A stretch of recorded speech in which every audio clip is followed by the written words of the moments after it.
Começa agora o programa Bem Viver, uma prosa sobre saúde, bem-estar, comida e agroecologia. Produção Rádio Brasil de Fato.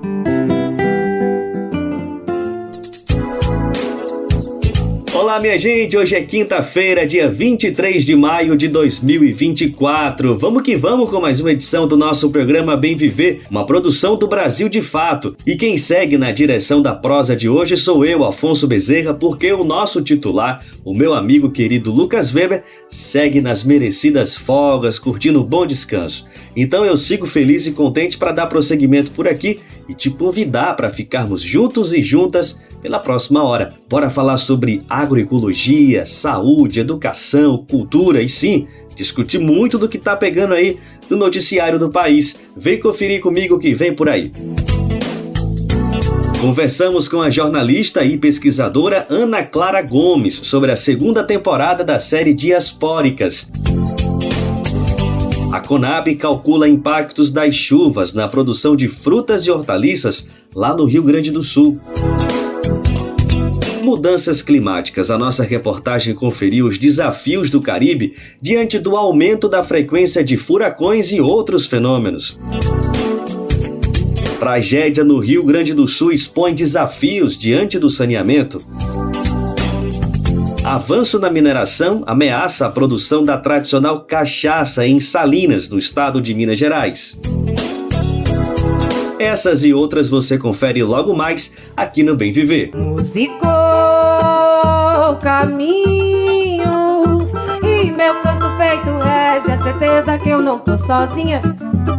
Musicou caminhos e meu canto feito reza, a certeza que eu não tô sozinha. Eu olhei na minha janela, quem viera, ela era de admirar. Com cores, bordados e fitas, que coisa mais linda. Eu quis me espalhar, ô mamãe, eu chorei. Quando ouvi o toque do tambor me chamaram, ô mamãe, eu chorei. Você está ouvindo agora um pouco de música preta brasileira, feita diretamente do Cerrado do país. Essa é uma das muitas produções presentes na série Diaspóricas. Vamos saber um pouco mais sobre essa série na entrevista feita por Lucas Weber. A gente tem um convite para fazer aqui para nossa audiência e eu acho que dá até para trocar essa palavra por uma convocatória, não é exagero da minha palavra falar isso, porque a gente está falando da série, da segunda temporada da série Diaspóricas, que foi lançada esse ano, tá bombando aí pelo YouTube, acesso gratuito, todo mundo pode acompanhar essa segunda temporada que tem como pano de fundo, tem como cenário Goiânia, no centro do país, e conta a história de 4 personagens por meio de episódios separados, que são, de certa forma, 4 curta-metragens. O primeiro conta sobre a MC rapper Iné Avessa, a segunda é a cantora e compositora Flávia Carolina, depois também tem a clarinetista Aquecida Sheila, além da cavaquinista e percussionista Maximira Luciano. Bom, elas trocam muito sobre esse cerrado, sobre essa região, sobre esse contato com a terra, tudo isso para falar sobre essa superação do racismo e sexismo para fazer da música preta brasileira. Essa série, essa segunda temporada e a primeira, tem um nome, tem uma responsabilidade, que é a jornalista e pesquisadora Ana Clara Gomes, que assume as funções de direção, roteiro e montagem, enfim, uma grande responsável por tudo isso que está acontecendo, está sendo jogado no mundo, e é com ela mesmo que eu tenho o prazer de conversar agora. Desde já, Ana, muito obrigado pela disponibilidade, estou feliz demais de falar sobre um assunto, sobre a segunda temporada desse grande sucesso, mas desde já, muito obrigado pela disponibilidade para falar aqui com o Brasil de Fato, viu? Oi, boa tarde, Lucas, é um prazer estar aqui, agradeço imensamente o convite e estamos aí para conversar e trocar muitas coisas sobre a vida, sobre a arte, né, que é isso que a gente faz. Com certeza, com certeza.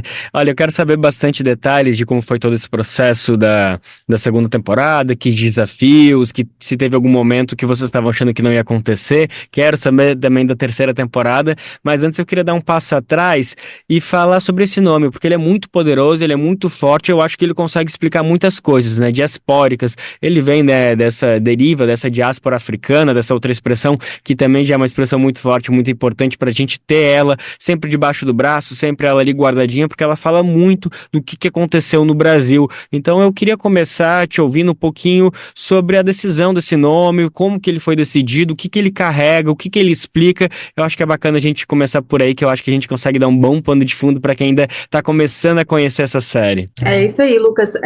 Diaspóricas vem realmente da diáspora africana. A gente retoma esse processo histórico de formação da sociedade brasileira, pensando nas mulheres do hoje, nas mulheres negras que estão vivendo em diáspora hoje aqui no Brasil. O nome diaspóricas remete a essas mulheres que no hoje empenham mudanças, empenham ações de transgressão para superar ou para sobreviver ao racismo, ao sexismo.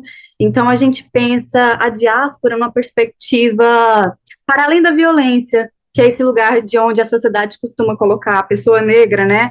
Sempre em lugar relacionado ao que é violento. Então, a gente olha o lado contrário à violência, que é o lado da transgressão, que é o lado de superação. E é isso que as mulheres negras do hoje, que vivem no Brasil em diáspora, fazem, superam o racismo, porque a gente vive um racismo estrutural, sexismo estrutural também, que qualquer mulher negra, por mais status, por mais condição financeira que tenha, ela ainda está imersa nesse sistema estrutural e está ali exposta ao racismo, a sistemas de opressão, né? Isso é muito importante, né, Ana? Porque, infelizmente, quando a gente vê muitas produções audiovisuais ou qualquer outras desse tipo, que são grandes produtos, vídeos que falam muito sobre a negritude, mas acabam sempre colocando nesse local de violência, que é importante, a gente precisa se aprofundar, precisa saber o que aconteceu na nossa história para entender o nosso presente, mas às vezes parece que vem carregado de um sensacionalismo, com uma vontade de escancarar, normalizar.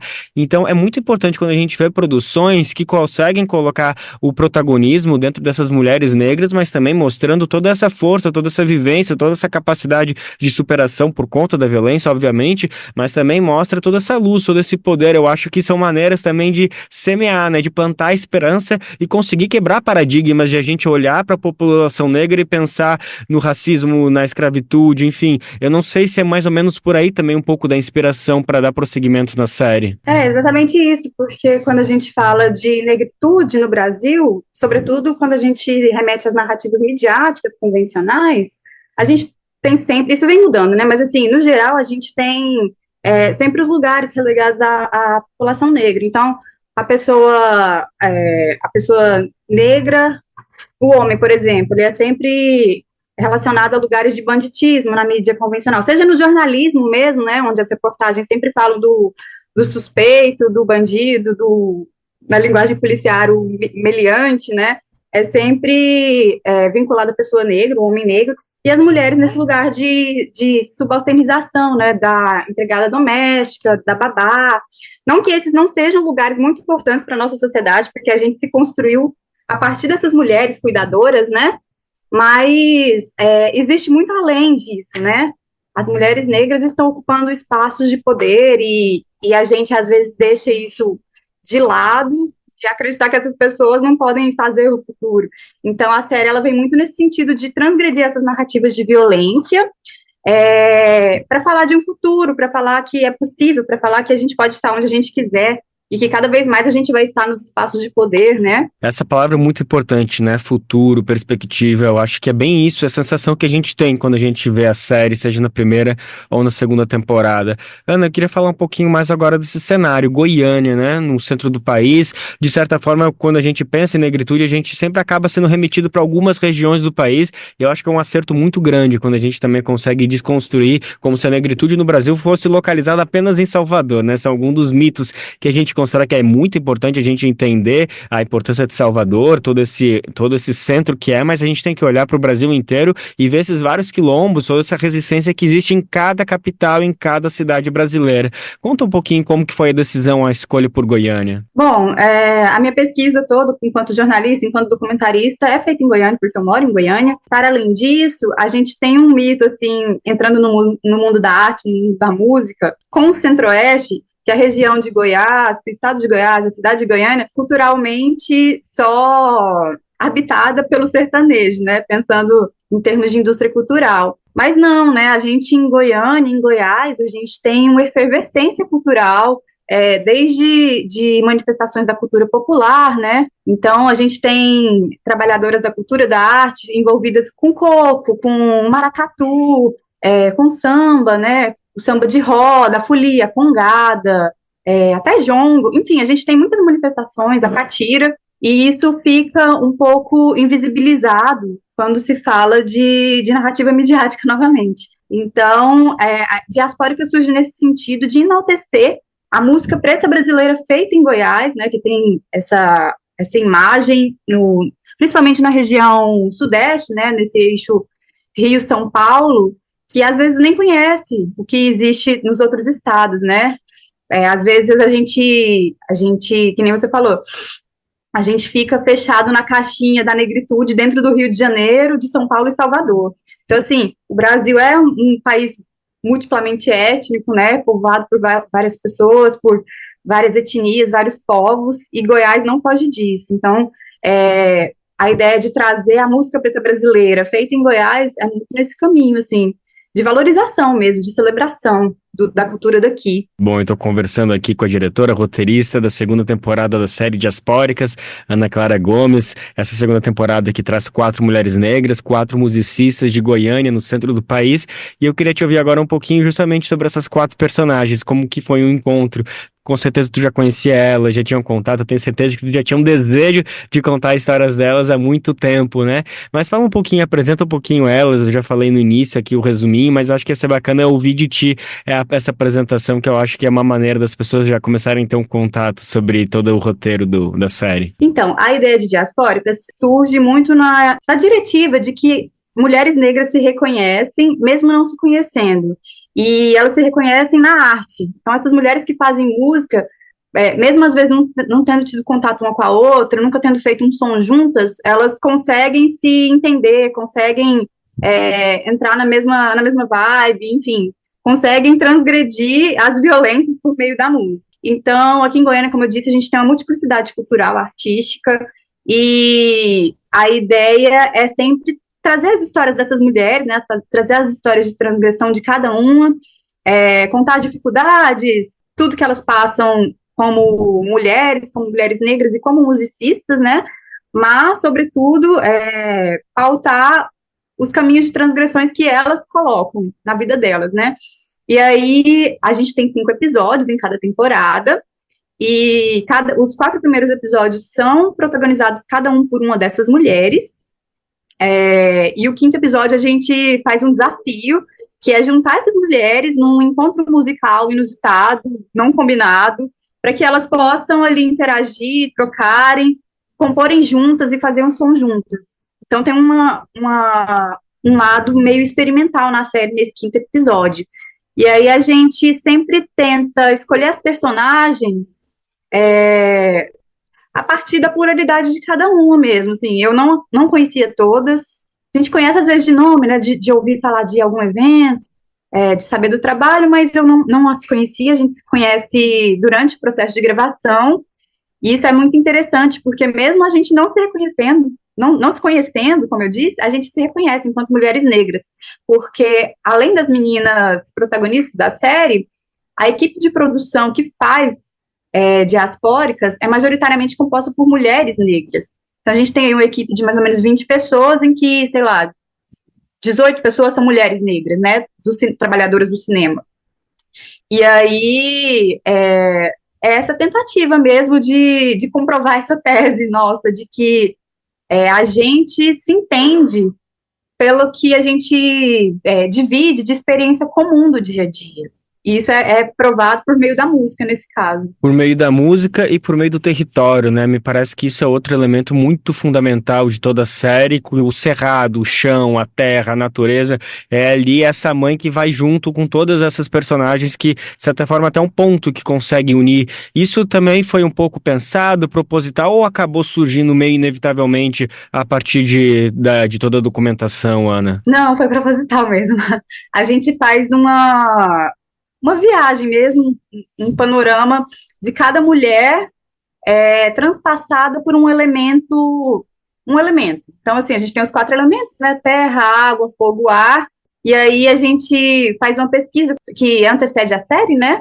uma pesquisa de pré-produção para entender com qual elemento essa mulher se identifica, essa personagem se identifica. Então, nessa segunda temporada, especificamente, a gente teve 2 personagens que se identificam com fogo, que foi a MC e rapper Ina Avessa e a zabumbeira, cantora e compositora Flávia Carolina.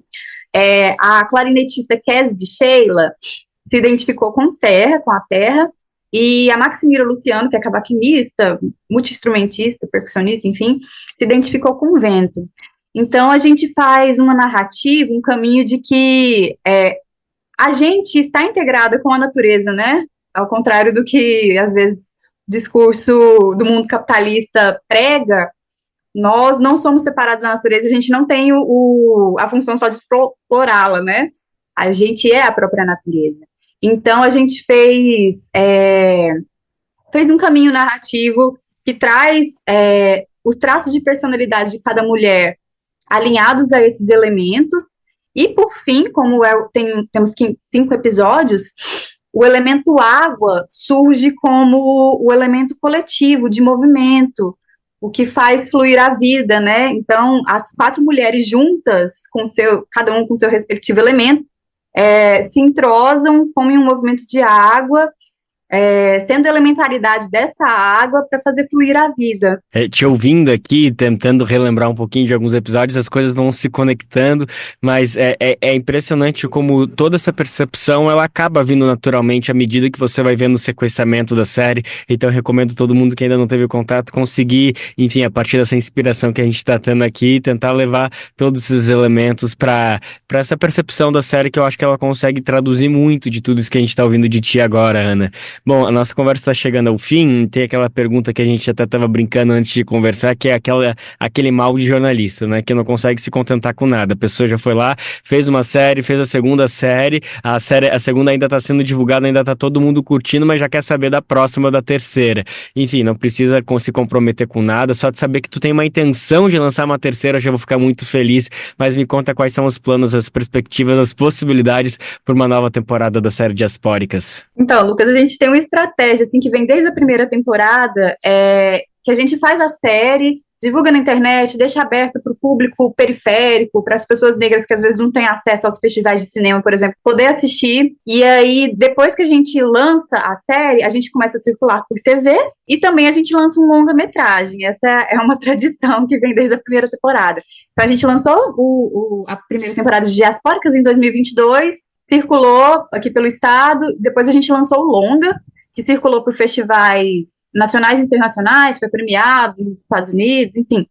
E agora, terminando a segunda temporada, que a gente encerrou em fevereiro, bem recentemente, a gente está no processo de produção do longa-metragem, né, da segunda temporada, que chama Diaspóricas 2, e esse filme já vai ter estreia, já tem estreia marcada para junho, um festival de cinema e vídeo ambiental daqui de Goiás, um festival internacional super conhecido, que chama FICA, né, Festival Internacional de Cinema e Vídeo Ambiental. Nós vamos estrear lá, depois, novamente, vamos para as TVs nacionais e locais, e depois o objetivo é circular nos festivais internacionais, né, e nacionais também. E aí, quem sabe, mais para frente a gente está procurando incentivos, né, porque a cultura no Brasil se faz com política pública, né, principalmente para pessoas negras, periféricas, mulheres. E aí a gente está em busca já estamos pensando 1000 ideias na cabeça para colocar no papel e para realizar a terceira temporada de Diaspóricas. Que bom, já saí mais tranquilo, já sei que algumas datas tem aí a exibição do documentário, do longa, perdão, no FICA, esse importante festival que realmente acontece no Goiás, que reúne muitos temas importantes, e aí também já estamos com a perspectiva que as intenções para a terceira temporada são reais. Isso que traz é muito fundamental, que esse projeto, ele fundamentalmente, ele precisa ser gratuito, distribuído de uma maneira ampla para todo mundo, seja por meio da TV, da internet. Parece que está intrínseco à produção dele, ele tem essa necessidade de que ele chegue para todo mundo, para conseguir realmente ter essa difusão máxima possível. Eu estou falando da série Diaspóricas, que está com a segunda temporada rodando, e eu acabei de conversar com a diretora, roteirista, responsável pela montagem, idealizadora, Ana Clara Gomes. Desde já, quero agradecer mais uma vez a disponibilidade, foi ótimo conversar contigo, viu, querida? Eu que agradeço, Lucas, foi uma grande felicidade para mim, representando a equipe Diaspóricas, que eu não faço sozinha, quero deixar isso bem evidente, a equipe é grande, de mulheres negras, negras estão aí na batalha para que o cinema negro, a arte negra, a música preta brasileira seja cada vez mais protagonista dos holofotes aí da vida. É isso aí, com certeza uma equipe muito longa, poderosa, forte, responsável aí pela série Diaspóricas, como eu comentei, está disponível no YouTube gratuitamente, é só procurar ali bem fácil, Diaspóricas, encontra aí tanto a primeira temporada como a segunda. Essa segunda fala sobre 4 mulheres negras, 4 musicistas de Goiânia, aqui no centro, na capital do país, e conta um pouco desses desafios, a superação do racismo e sexismo para fazer a música preta brasileira. Foi nossa conduta que nos trouxe aqui.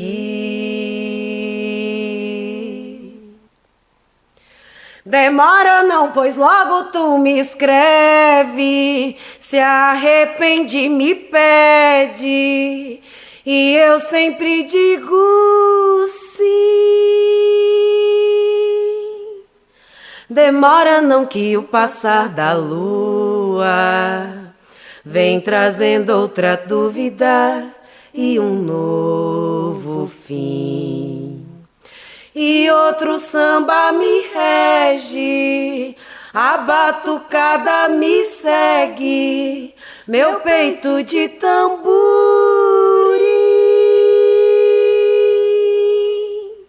Eu te pediria ajuda, mas tudo vira disputa no peito de quem é ruim, no peito de quem é ruim, no peito de quem é ruim. Programa Bem Viver, sua edição diária sobre saúde, bem-estar, comida e agroecologia.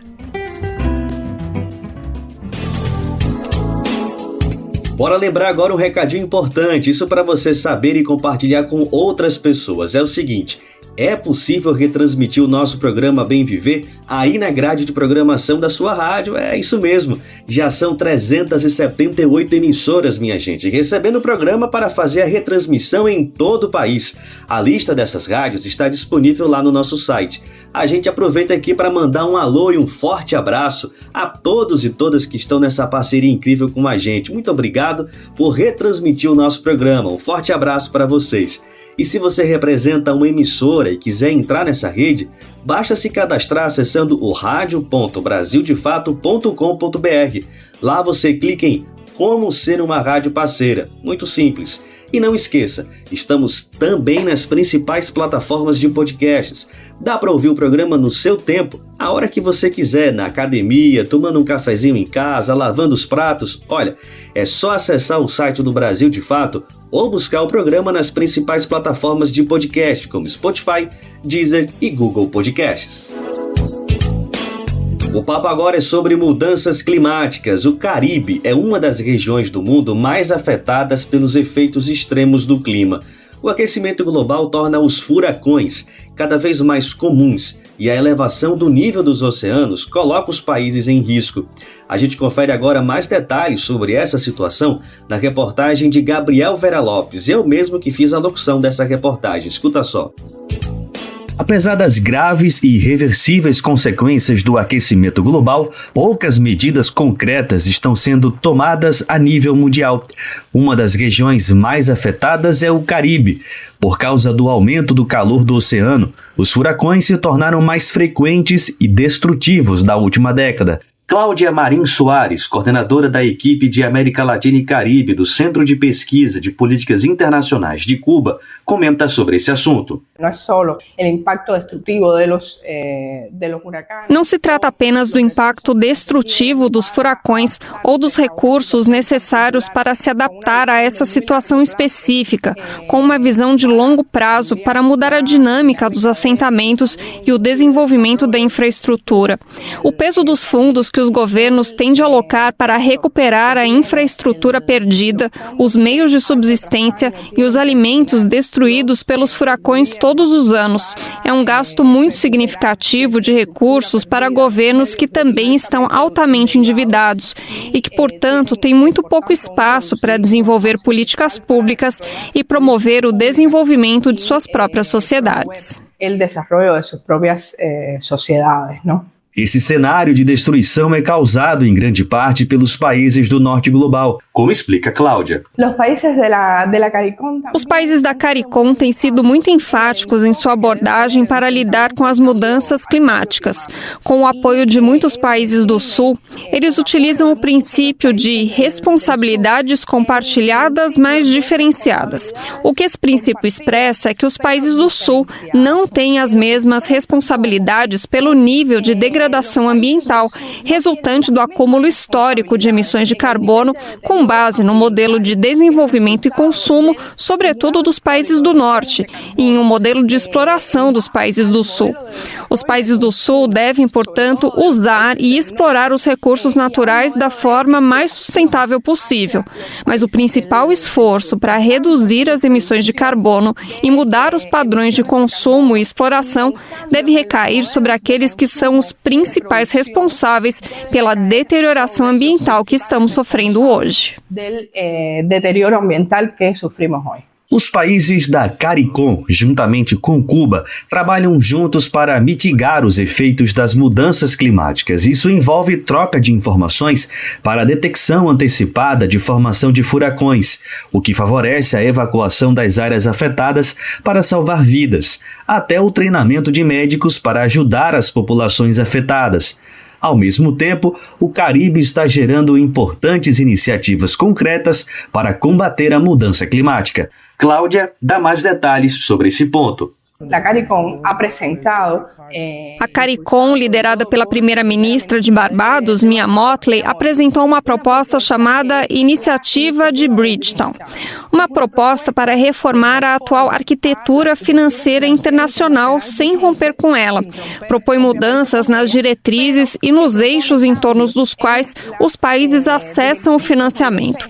Ao propor uma expansão do financiamento para países com esse tipo de vulnerabilidade, propõe que o eixo de financiamento gire em torno dos efeitos das mudanças climáticas e do gerenciamento de desastres naturais. Estas são duas questões muito importantes para os países do Caribe.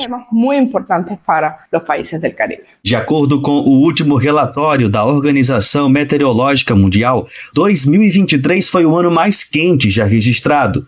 O relatório destaca que essa situação representa uma ameaça para os pequenos estados insulares em desenvolvimento. Para a pesquisadora Cláudia Marim Soares, a luta contra as mudanças climáticas tem sido um princípio constante da Revolução Cubana. Uma postura que ficou mundialmente famosa em um discurso conhecido como "Amanhã será tarde demais", pronunciado por Fidel Castro em 1992, no Rio de Janeiro. Para que a humanidade seja salva da autodestruição, a riqueza e as tecnologias disponíveis no planeta devem ser mais bem distribuídas. Menos luxo e menos desperdício nas mãos de poucos países, para que haja menos pobreza e menos fome em uma grande parte da Terra. Não há mais transferências para o terceiro mundo de estilos de vida e hábitos de consumo que arruinam o meio ambiente. Fazer a vida humana mais racional, implementar uma ordem internacional justa, usar toda a ciência necessária para o desenvolvimento sustentável sem poluição, pagar a dívida ecológica, não a dívida externa, que a fome desapareça e não o homem. A Rádio Brasil de Fato, com reportagem de Gabriel Vera Lopes, em Havana, Afonso Bezerra.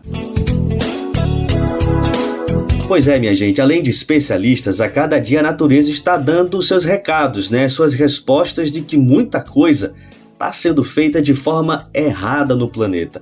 Ao mesmo tempo, ainda não vemos ações efetivas e integradas, sobretudo do poder público, diante dos efeitos das mudanças climáticas, uma situação cada vez mais preocupante. Vamos falar agora sobre a situação das enchentes no Rio Grande do Sul, nos impactos da tragédia na produção de alimentos. E diante do cenário, a Conab, a Companhia Nacional de Abastecimento, divulgou um boletim nesta semana com uma avaliação no abastecimento das frutas e hortaliças no estado. O documento aponta condições extremamente adversas para o plantio, escoamento e comercialização de produtos. De acordo com a publicação, as operações comerciais realizadas na Central de Abastecimento do Rio Grande do Sul, em Porto Alegre, foram transferidas para a cidade de Gravataí. Ainda assim, os problemas logísticos dificultam a chegada dos alimentos até a central. Por outro lado, a central de abastecimento Serra, em Caxias do Sul, está operando de forma normal, pois não foi atingida pela inundação. O volume comercializado está menor, uma vez que muitos produtores e produtoras foram atingidos. Apesar dos problemas de logística e produção encontrados, a maioria dos produtos teve a cotação dos preços estável no comparativo com os preços anteriores às enchentes. A análise está no 5º boletim do Programa Brasileiro de Modernização do Mercado Hortigranjeiro. Se alimentar como um ato político e comida sem veneno? O Armazém do Campo reúne as duas coisas com a agricultura familiar orgânica e agroecológica dos assentamentos da reforma agrária. São várias lojas espalhadas pelo Brasil com produtos do Movimento Sem Terra, MST, além de atividades culturais, cafeteria e almoços coletivos. Encontre o Armazém do Campo mais próximo de você pelas redes sociais e venha! Traga sua família e amigos para conhecer um novo jeito de comer bem.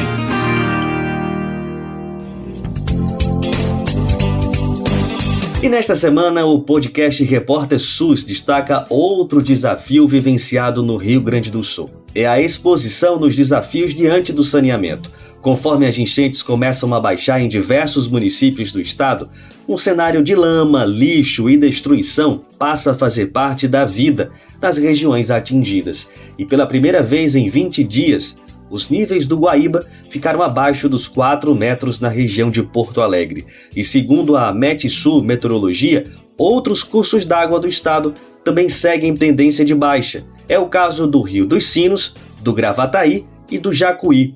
A notícia é boa, mas revela que entre os desafios da reconstrução está a necessidade de redes de abastecimento, tratamento e coleta de esgoto. A gente confere um trecho da produção desta semana agora mesmo. A Fiocruz lançou recentemente uma nota pedindo a retomada de um plano de saneamento rural no Brasil. E a gente aproveita que nós estamos vivenciando essa tragédia no Rio Grande do Sul, que levou águas contaminadas para o estado inteiro, para trazer um pouco da importância do saneamento rural, da importância dessa nota que a Fiocruz lança e da importância desse tema para o Brasil. Bom, já estou aqui com a Juliana Passos, que é produtora do Repórter SUS e acompanha a gente em todas as edições aqui da nossa nova etapa do nosso podcast. Ju, obrigada mais uma vez por estar aqui conosco. Alvinara, vamos nessa. Beleza, então. E para falar sobre esse assunto, a gente trouxe aqui o professor Alexandre Pessoa, que é pesquisador da Escola Politécnica de Saúde Joaquim Venâncio, e vai trazer as principais informações da nota da Fiocruz e dos nossos obstáculos como nação também para enfrentar esse problema que não é pequeno, não. Obrigada, viu, professor, por estar aqui conosco. Eu é que agradeço, Nara, o convite, cumprimentar a Juliana e todos que estão nos ouvindo. Vamos nessa, professor. Antes da gente começar a nossa gravação, você estava falando para a gente sobre como essa questão do saneamento, especificamente o saneamento rural, não é só o esgotamento final, né? A obra final de esgoto na comunidade que a gente precisa enfrentar. Eu queria que você trouxesse para a gente quais são essas bases de obstáculos que a gente precisa enfrentar no Brasil para resolver essa questão. O Estado brasileiro ainda tem uma dívida histórica com relação ao saneamento. E eu destaco isso, em especial, para as populações mais vulnerabilizadas. Quem são?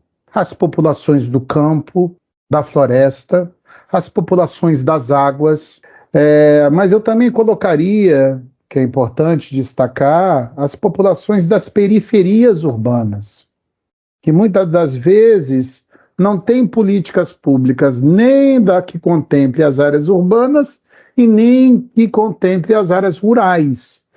Então, o saneamento acaba sendo uma expressão dessa desigualdade, quando ele poderia ser exatamente o contrário, um instrumento fundamental para a redução das desigualdades sociais, viu? Então, eu compreendo o saneamento dessa forma.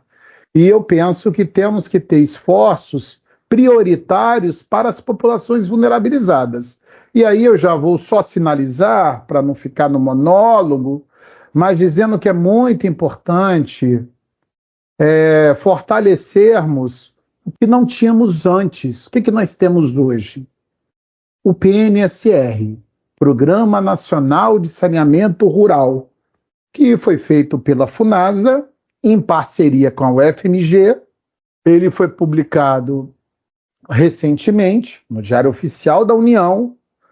Não é uma política de governo, é uma política de Estado, viu? É um programa. E nós acreditamos, depois de tempos tenebrosos que passaram, que agora, na reconstrução do nosso país e dos desafios colocados, inclusive da emergência climática, o Programa Nacional de Saneamento Rural é uma grande estratégia de adaptação aos eventos climáticos hidrológicos extremos.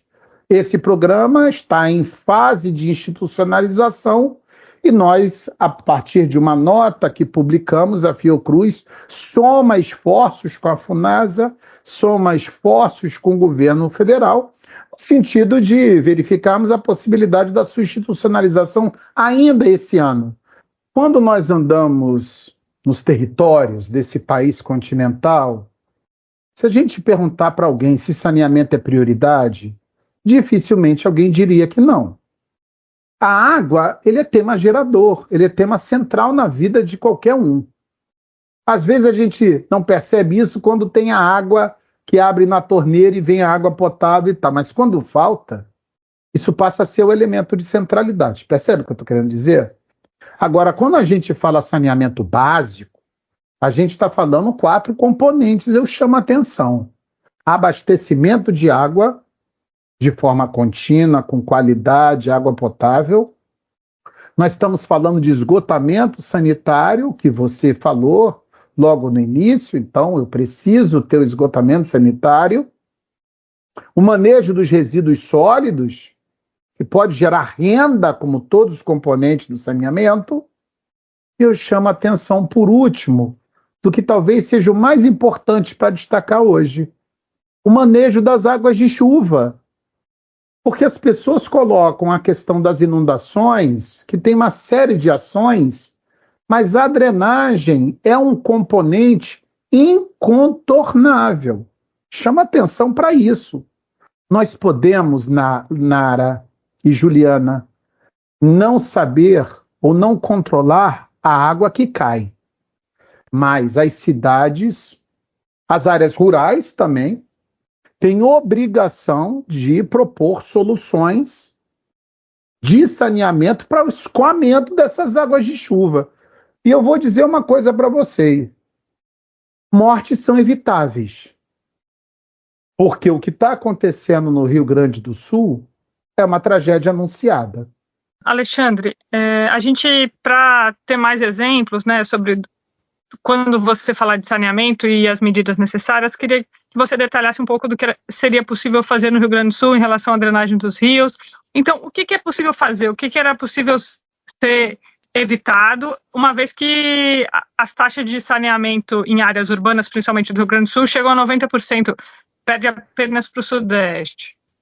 Eu posso fazer uma parte, professor e Ju? É importante a Ju trazer que a gente tem um estado que tem 90% de saneamento nas áreas urbanas, mas hoje, quando a gente ouve os relatos de quem está em Porto Alegre, o cheiro de esgoto é uma coisa inenarrável, segundo quem está lá. Então, assim, parece que esse saneamento não foi tão efetivo para encarar essa tragédia gigantesca, hein, professor? Vamos lá. Uma situação é o saneamento em condições normais. Como é que se projetava saneamento no Brasil? Você considerava as chuvas, claro, mas as estruturas, elas são projetadas no que a gente chama de tempo de recorrência. Tempo de recorrência de chuvas fortes. Então, quando você faz uma calha na sua casa, essa calha não é para todo tipo de chuva. Ela vai funcionar muito bem para chuvas pequenas, médias, fortes. Durante 5 anos, um tempo de recorrência. Mas se vem uma inundação, claro que vai transbordar tudo. Quando você pensa em estruturas maiores de drenagem, A engenharia concebia uma situação adequada de escoamento da água de chuva para 50 anos, né? Porque as chuvas históricas, elas demoravam intervalos de tempo maior. A emergência climática mudou tudo isso. Eu estou só plantando essa semente porque a discussão dos projetos de engenharia terão que ser completamente revisitados diante da realidade concreta. E veja, essa primeira inserção que eu fiz é para dizer que o saneamento tem limite e ele tem que operar dentro de determinadas condições e previsões. Só que eu estou dizendo que a previsibilidade está mais difícil diante da emergência climática. Mas eu quero começar porque está passando muito na imprensa e às vezes há uma confusão de escala. Se a gente não discutir o problema em escalas adequadas, um problema rebate no outro, a causa vira efeito e confunde a cabeça de todo mundo. Eu vou rapidamente dizer que temos 3 escalas. Temos uma macro escala, que são as mudanças climáticas. Por exemplo, nenhuma cidade do Brasil está preparada para o volume de chuva que ocorreu no Rio Grande do Sul. 300 milímetros em 2 dias, 700 milímetros em 15 dias. Percebe? Eu estou dizendo chuva concentrada e eu estou dizendo a continuidade da chuva. Esses 2 fenômenos são desastrosos e estão acontecendo em lugares diferentes do Rio Grande do Sul que se combinam, inclusive. Eu quero dizer que nós temos no Rio Grande do Sul, na análise macro, tá? Macro escala, refugiados climáticos. A imprensa já está colocando esse termo. Percebe que aquele relatório do IPCC, que era um relatório bem distante para as populações, relatórios científicos, painel intergovernamental da mudança climática, olha que termo confuso. Mas eu quero dizer que o que está dito no IPCC saiu do relatório e está nos corpos das pessoas. Então, a realidade está mostrando o perigo que a ciência já vem sinalizando. E quando eu falo que no Rio Grande do Sul a tragédia anunciada, é que o primeiro relatório de avaliação nacional do painel brasileiro de mudanças climáticas, feito há 10 anos atrás, sinalizava 2 questões. Haverá seca na Amazônia e grandes inundações no Sul. Isso foi avisado pelos pesquisadores, climatologistas, equipe interdisciplinar do Brasil, o que reforça o que o IPCC fala. Isso é a macroescala. Não podemos negar. Negacionismo climático é crime. E olha, gente, a dica é ouvir a versão completa do Repórter SUS que está em destaque no site do Brasil de Fato. Acesse lá brasildefato.com.br. Qual foi a última vez que você ajudou a salvar uma vida? Nájila Lima, do Hemocentro do Ceará, tem um recado para você. As doações de sangue, elas devem acontecer todos os dias, não somente em datas comemorativas como Semana Santa, Natal. O paciente ele não escolhe o dia de adoecer, a gente não tem sangue em farmácia, nem em laboratório. A gente realmente precisa contar com a disponibilidade, a solidariedade das pessoas. Tome uma atitude e salve vidas. Doe sangue. Uma parceria Rádio Senado. Você está ouvindo o programa Bem Viver, uma prosa sobre saúde, bem-estar, comida e agroecologia.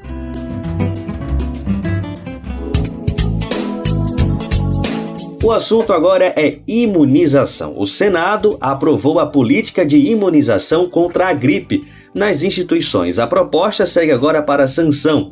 Vamos conferir na reportagem de Priscila Manzenotti, da Rádio Nacional. O Senado aprovou e agora vai para a sanção a criação do Programa Nacional de Vacinação em Escolas Públicas.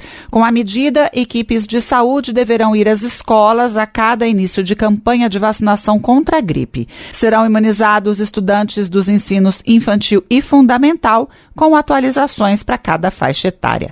As escolas particulares que desejarem poderão participar também e, se houver disponibilidade de doses, as pessoas da comunidade poderão ser imunizadas. O relator, o senador Marcelo Castro, que inclusive já foi ministro da Saúde, se apressou em dizer que não se trata de uma imposição, mas de uma ampliação do acesso às vacinas. As crianças estão frequentando a escola todos os dias.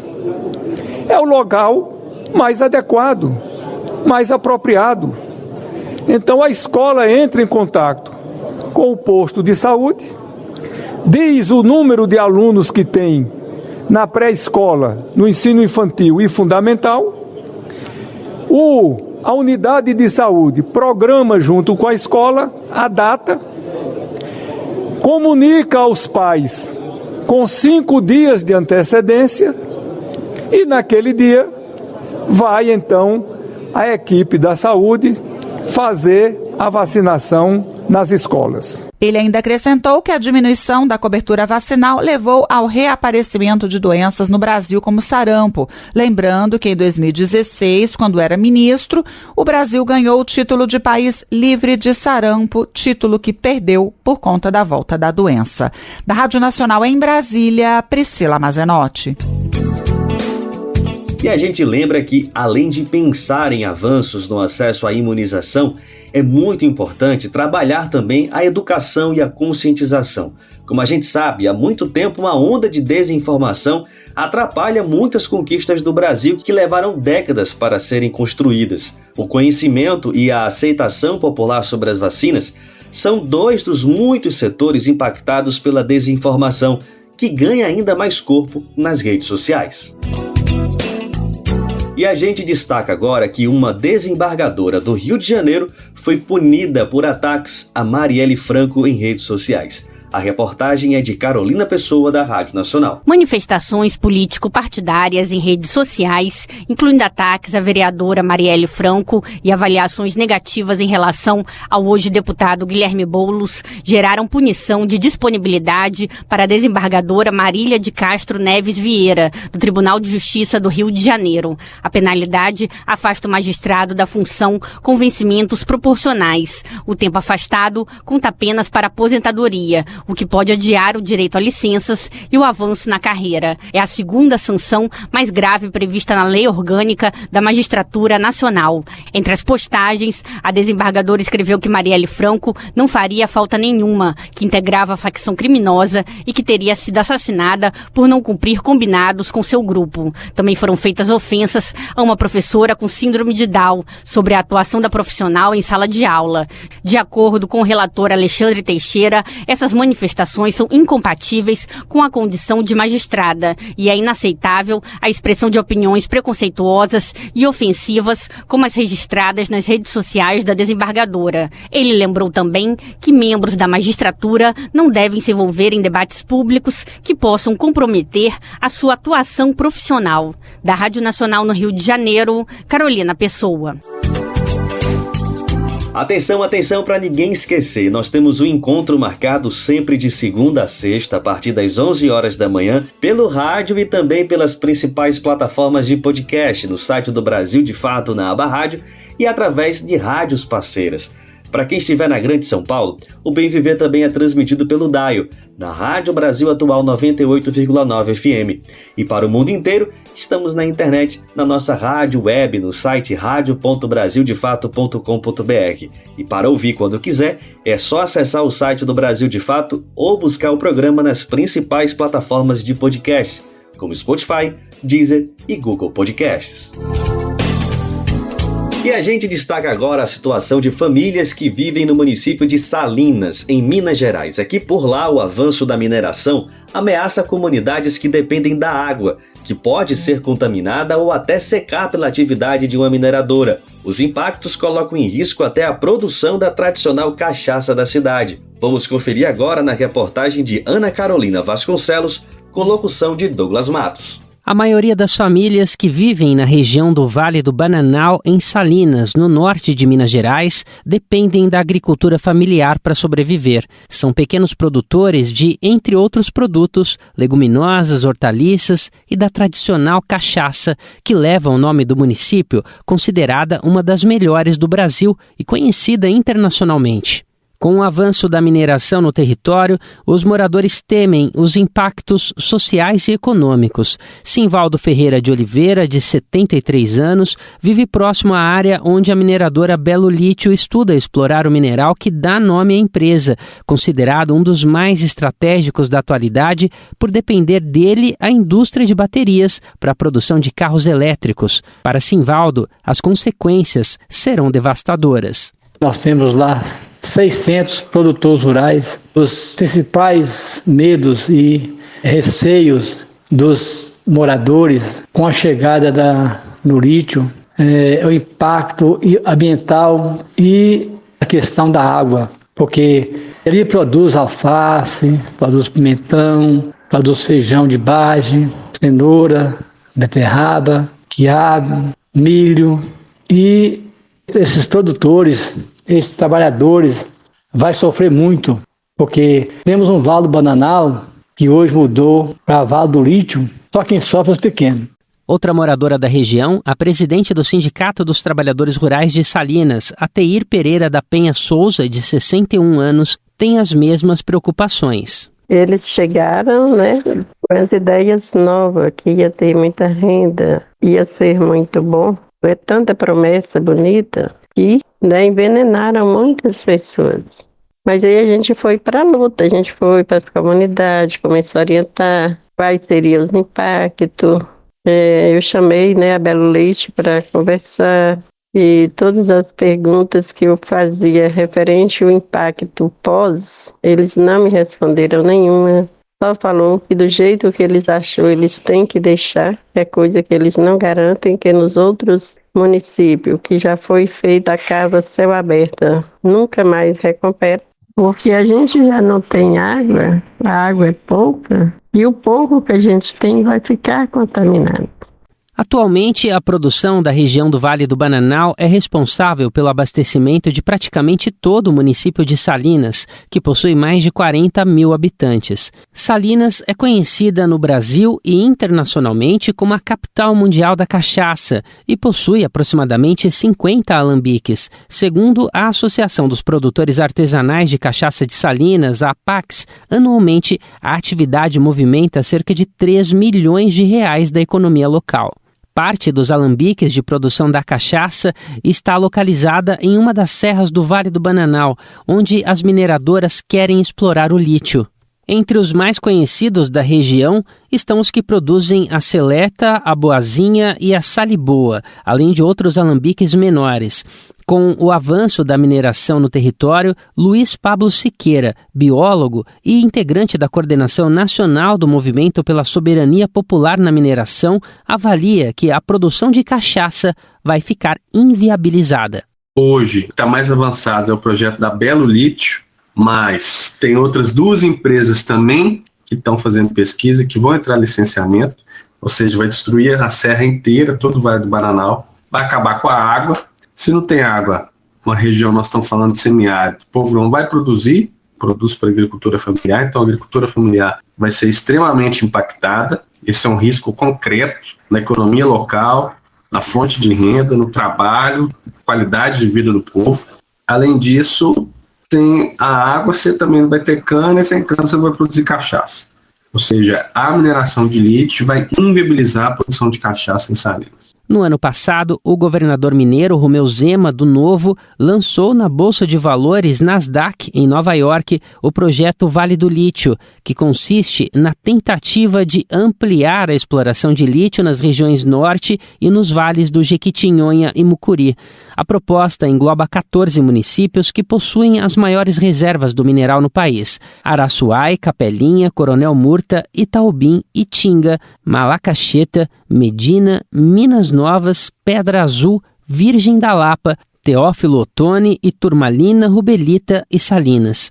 Fundamental para fabricar baterias, carros elétricos e outros bens tecnológicos, o lítio é considerado estratégico, inclusive para o setor energético, já que é utilizado como insumo de reatores nucleares e consegue armazenar energia elétrica de fontes renováveis. Ainda assim, Romeu Zema aposta na exploração privada do mineral. Procurada pela reportagem para comentar as denúncias, a Belo Lítio não respondeu até o fechamento da matéria.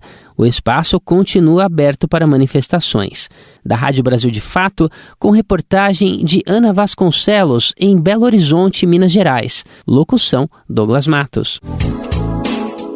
E ao longo desta semana a gente tem falado de mais uma estreia do Brasil de Fato, é o podcast Coriscos. Quem ainda não ouviu, tem que correr para escutar essa produção que destaca a diversidade de experiências no campo aqui no Nordeste. Nessa edição de estreia, a gente fala sobre um método que propõe analisar as vantagens de famílias que optam pelo trabalho na agroecologia. É o chamado Método Lume, criado pela organização ASPTA e desenvolvido e aprimorado pela rede Ater Nordeste de Agroecologia. Ao se destacar essas vantagens das famílias agroecológicas com dados e análises, a rede hoje em dia reivindica que o Lume seja considerado em políticas públicas no campo. Uma delas é nas chamadas públicas de ATER, sigla de Assistência Técnica e Extensão Rural. Esse é um serviço de ação educativa contínua no campo, que deve auxiliar as famílias camponesas a superarem desafios do dia a dia. Esse modelo de assistência técnica no Brasil está em disputa há décadas, sendo, por exemplo, fonte de um dos muitos postulados de Paulo Freire. O educador analisou o trabalho de técnicos e técnicas extensionistas, defendendo uma atuação em campo mais aberta a uma comunicação e reconhecimento dos saberes camponeses. Em um exemplo prático seria a indicação de profissionais que, antes de falar, estejam abertos a uma escuta verdadeira das famílias do campo, quebrando uma lógica de hierarquização de poder entre os dois lados. Mas na prática, muitas famílias relataram no podcast que essas críticas feitas por Paulo Freire permanecem bem atuais. As cobranças foram sobre uma necessidade de ATER mais processual e dialógica, em que os próprios conceitos freirianos são cobrados. A agricultora Fátima, por exemplo, disse que, além do modo da assistência, é preciso que o serviço garanta um tempo necessário para a construção do conhecimento. A partir do termo educando-educador e educador-educando de Freire, ela cobra um técnico agricultor para dialogar com um agricultor técnico. Ela mora no sítio Feijão, em Bom Jardim, no agreste de Pernambuco. É o tempo para ele passar mais conhecimento para a gente e a gente passar os conhecimentos da gente para ele, né? Porque assim, se ele não é um agricultor, ele não vai se interessar pela nossa história. Ele vai chegar, impor o que ele sabe e por aí fica, né? Não vai querer trocar as experiências com a gente. É dessa forma que muitas pessoas escutadas no podcast cobram uma troca de conhecimentos permanente. Glória Batista, da organização PATAC, da Paraíba, falou sobre a importância de uma ATER no sentido de que as comunidades cobram de base agroecológica. Uma primeira coisa que eu trago é a questão de que uma ATER agroecológica, ela valoriza o local, ela valoriza os saberes locais, a natureza, o ambiente, a cultura local. Então, você trabalhar valorizando saberes e conhecimentos dos povos, isso contribui para que a gente mude essa relação entre técnico, técnica e agricultores e agricultoras. A rede ATER Nordeste hoje levanta a bandeira de ampliação das chamadas públicas que valorizem uma assistência técnica de base agroecológica e que considerem o método Lume nesse processo. Confira mais detalhes sobre esse assunto no podcast Coriscos, no site radio.brasildefato.com.br. Chegando na página, é só procurar a publicação do podcast. E a edição do Bem Viver desta quinta-feira fica por aqui, mas você pode nos ouvir na Rádio Brasil Atual 98,9 FM na Grande São Paulo ou no site radio.brasildefato.com.br. O programa vai ao ar em diversas rádios pelo país. A lista completa de emissoras que retransmitem o Bem Viver você encontra lá no nosso site, na matéria de divulgação diária do programa. E aproveitamos para agradecer esses veículos por estarem com a gente. O Bem Viver também fica disponível como podcast no Spotify, Deezer, iTunes e Google Podcasts. A apresentação do programa hoje foi comigo, Afonso Bezerra. O roteiro foi com Daniel Lamir. A edição e produção é de Camila Aguiar, Daniel Lamir e Douglas Matos. Os trabalhos técnicos de Lua Gattinoni, Adilson Oliveira e André Paroche. A coordenação de rádio e TV é de Monize Ravena. Diretora de programas de áudio, Camila Salmásio. A direção executiva é de Nina Fidelis. O apoio é da equipe de jornalismo do Brasil de Fato.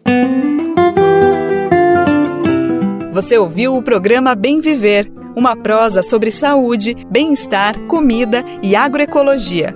Produção Rádio Brasil de Fato.